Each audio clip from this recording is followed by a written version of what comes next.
चलिए एक बार फिर से आपको उस खबर से रूबरू कराते हैं जो कि छत्तीसगढ़ कांग्रेस के भीतर चल रहे उस बवाल के साथ से जुड़ी हुई है। क्योंकि कांग्रेस नेता अरुण सिसोदिया ने फिर एक पत्र लिखा है, यानी फिर एक लेटर बम कांग्रेस के भीतर सामने आया है। कांग्रेस अध्यक्ष मल्लिकार्जुन खड़गे और सांसद राहुल गांधी को यह पत्र लिखा गया है, जिसमें पीसीसी चीफ दीपक बैज के खिलाफ जांच करने के लिए यह पत्र लिखा है।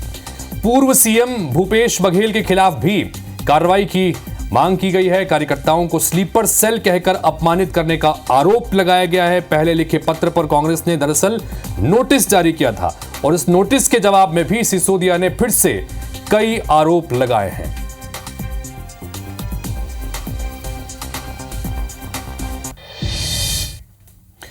और इस वक्त जिस तरह से एक के बाद एक आरोप लग रहे हैं, कांग्रेस पार्टी के नेता अरुण सिसोदिया इस वक्त सीधे हमारे साथ में जुड़ रहे हैं, उनसे बात करते हैं। अरुण जी, स्वागत है आपका आईबीसी 24 पर। आवाज मेरी मिल रही है आप तक?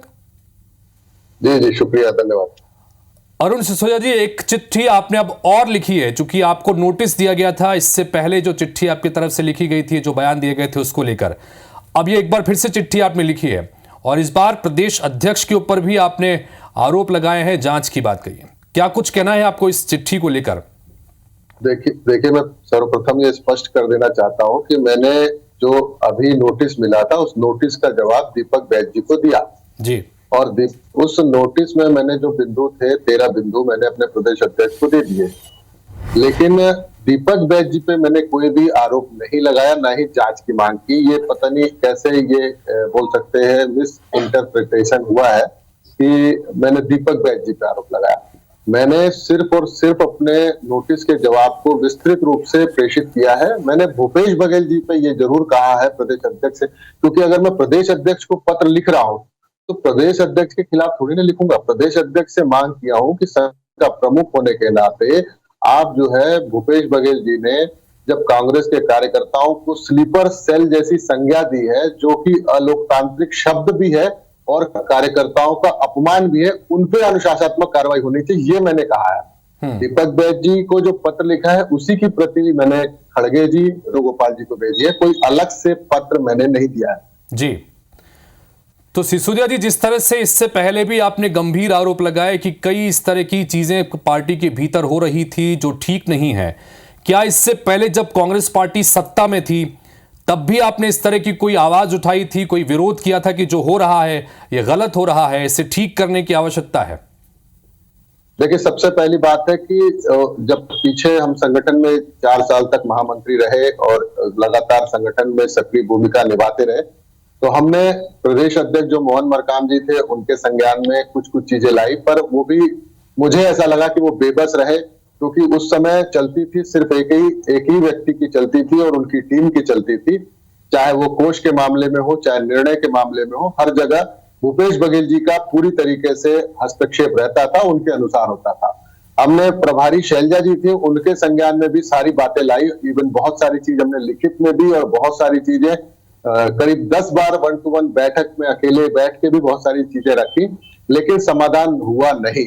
और उस समय सरकार थी और सरकार इतनी बलवान रूप से अपने आप को साबित करने में लगी हुई थी कि चाहे वो प्रदेश अध्यक्ष को हटवाने की बात हो, नया प्रदेश अध्यक्ष बनवाने की बात हो, या एआईसीसी के मेंबर की नियुक्ति हो, पीसीसी डेलीगेट की सदस्यता हो, या संगठन प्रभारी अमरजीत चावला को हटाने की बात हो, या फिर मेरे बनने के बाद मुझे 24 घंटे में हटाने की बात हो, तो पूरी तरीके से हाउस जो है, सीएम हाउस, भूपेश बघेल जी और उनकी टीम पूरी तरीके से संगठन पे हावी हो गई थी और अपने मनमाने फैसले कराने में सफल रही थी।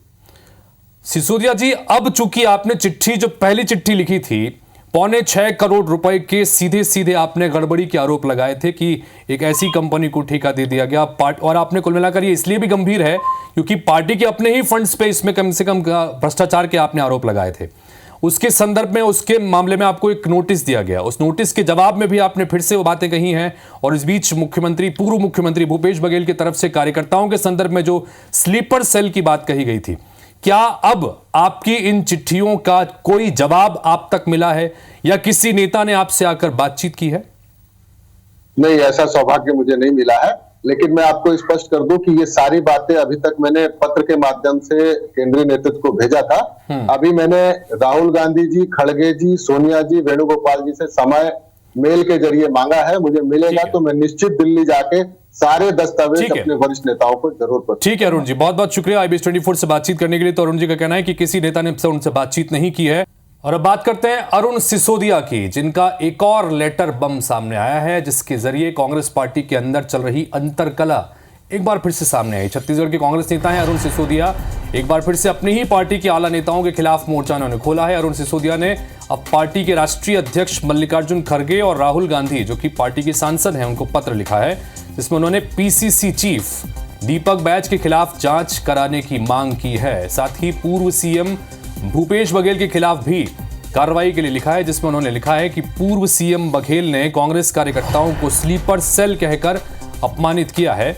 इस पत्र के पहले अरुण सिसोदिया ने PCC चीफ बैज को पत्र लिखा था, जिसमें कांग्रेस कोषाध्यक्ष राम गोपाल अग्रवाल पर 5 करोड़ 89 लाख रुपए के गबन के संगीन आरोप लगाए थे। अपने पत्र में लिखा कि PCC चीफ के बगैर अप्रूवल के राम गोपाल अग्रवाल ने पूर्व CM के सलाहकार विनोद वर्मा के बेटे की कंपनी को राशि दी थी। वो पूरा लेटर क्या था, ये पूरा मामला क्या था, ये भी हमने आपको तफसील से बताया था। और इसके बाद एक नोटिस PCC की तरफ से इन्हें दिया गया था, जब अब उस नोटिस का जवाब भी इनकी तरफ से दिया गया है। और इस जवाब ने एक बार फिर से इस पूरे मामले को हाईलाइट कर दिया है।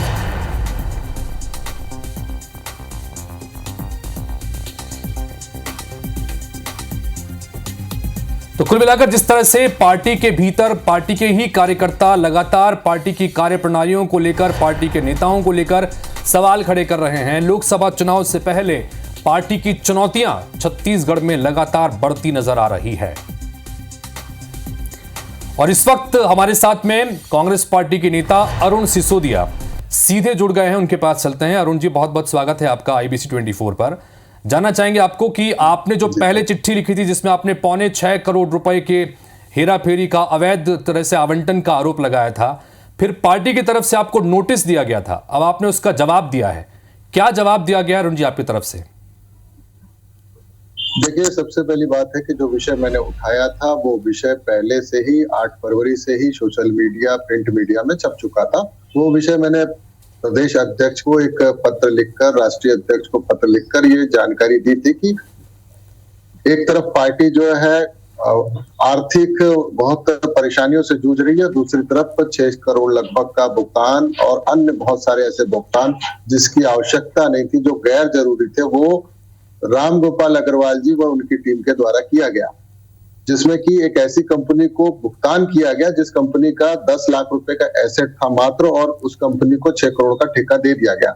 और वो भी ऐसा ठेका था जिसमें सोशल मीडिया में मुख्यमंत्री जी, PCC का और पूर्व प्रदेश अध्यक्ष के प्रचार का जिम्मा था।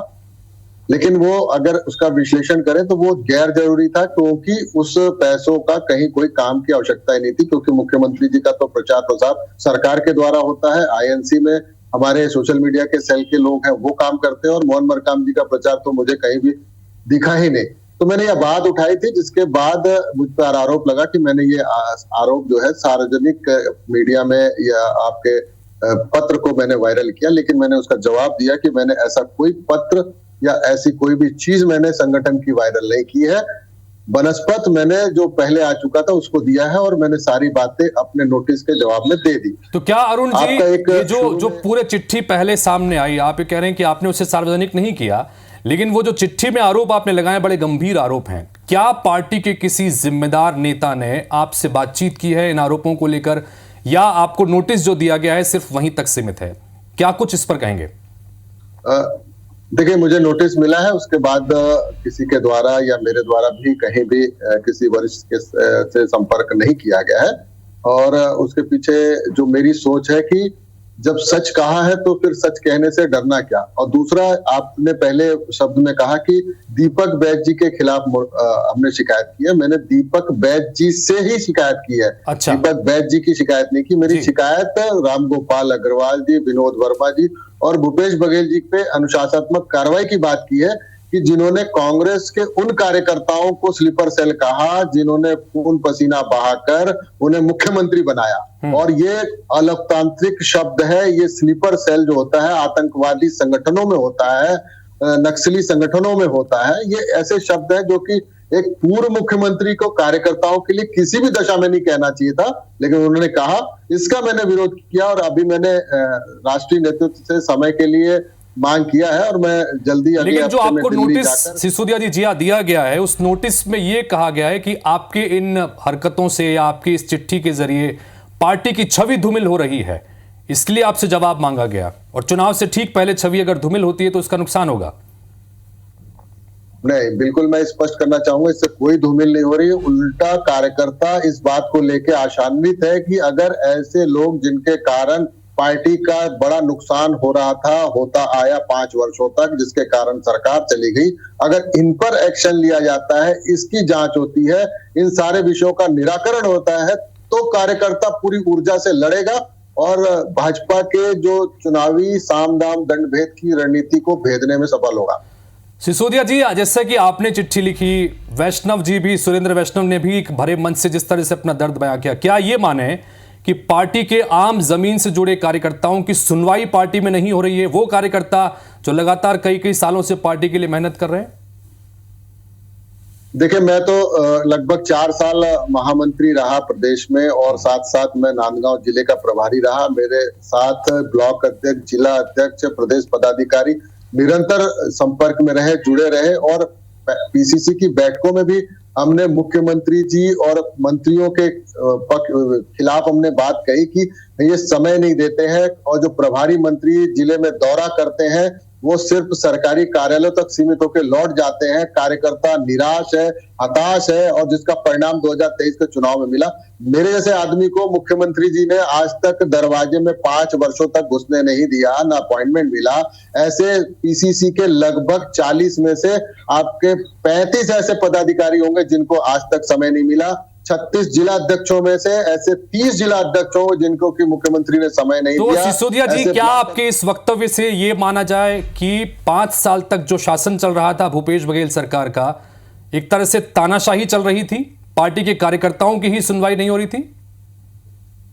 बिल्कुल बिल्कुल, चुनिंदा लोगों की चुनी हुई सरकार को चुनिंदा लोगों ने हाईजैक कर लिया था, जिसका परिणाम आप देख लिया 2023 में। अब तो ऐसा है कि अगर इन सब चीजों का निराकरण नहीं होगा, दोषियों को अगर किनारे नहीं किया जाएगा, तो मेरा अपना जनता से जो मैं जुड़ा रहता हूं, लगातार गरीबों के बीच में रहता हूं, आम पब्लिक में, तो ये भाव है कि इनके नेतृत्व में जिनको चेहरा बना के चुनाव लड़ा गया था, कांग्रेस का भविष्य कहीं भी उज्जवल प्रतीत नहीं होता। भूपेश बघेल तो कह रहे हैं कि ये पार्टी के भीतर ही कुछ स्लीपर सेल हैं जो चाहते नहीं है और इस तरह से पार्टी की छवि को धूमिल करने की कोशिश कर रहे हैं।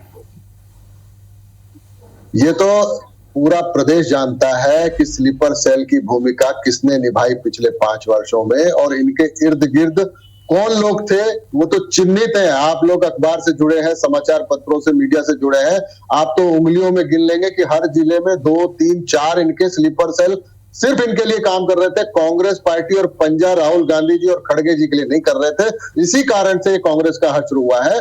मेरा ये कहना है कि संगठन सर्वोपरि है। अगर संगठन को इज्जत मिलेगी, सम्मान मिलेगा, अधिकार मिलेगा। सिसोदिया जी, एक आखिरी सवाल, पार्टी की तरफ से ये बातें भी निकल के सामने आ रही है कि 2023 के विधानसभा चुनाव में वैशाली नगर सीट से आप दावेदारी कर रहे थे, टिकट नहीं मिला, इसलिए आपका दर्द इस तरह से सामने आया। देखिए, कांग्रेस पार्टी एक हमने अपने पसीने के साथ सींचकर मेहनत करके पूरे प्रदेश में मुझे जिम्मेदारी मिली। नांदगांव में जिम्मेदारी मिली, वहां पे 6 विधानसभा थी, 5 हमने जीती, हमारी जहां प्रभार क्षेत्र रहा। मेरा दावेदारी वैशाली नगर विधानसभा था, नहीं दिया, वो एक अलग विषय है। लेकिन जिस तरीके से इन्हें पूरे प्रदेश में टिकटें बांटी, मनमर्जी चलाई, सर्वे को किनारे कर दिया। दिल्ली गए थे 22 पूर्व विधायक, उनको भी दिल्ली नेतृत्व ने कहा कि सर्वे को साइड में रखवा दिया, बोले मैं जिता के लाऊंगा, मेरे चेहरे पे चुनाव होगा। कहा गया था कि भूपेश है तो भरोसा है, पर जनता ने और लोगों ने कहा कि भूपेश है तभी धोखा है और उसका परिणाम निकल के सामने सिसोदिया जी, ठीक लोकसभा चुनाव से पहले जब तैयारियां चल रही हैं, आपने ये लेटर निकल के सामने आया, क्या इससे पार्टी को नुकसान नहीं होगा? बिल्कुल नहीं होगा। आप कार्यकर्ताओं से आप पूछ लीजिए, किसी भी कांग्रेस कार्यकर्ता से घूम ठीक के, है। वो बोलेगा बिल्कुल सही है, क्योंकि ऐसे ऐसे विषयों का निराकरण पार्टी हित में है। और राहुल गांधी जी, खड़गे जी और दिल्ली में जाकर ये सारी बातें रखूंगा, परिणाम अच्छा आएगा, पार्टी के हित में आए, यही मेरी ठीक है सोच है। सिसोदिया जी, बहुत बहुत शुक्रिया IBC 24 से बातचीत करने के लिए। तो जिस तरह से एक के बाद एक चिट्ठी सामने आई है, जो नोटिस दिया गया था, उस नोटिस के जवाब में भी उन्होंने अपनी बातें रखी और ये कह रहे हैं कि राष्ट्रीय अध्यक्ष के सामने भी जाकर अपनी बात वो रखेंगे।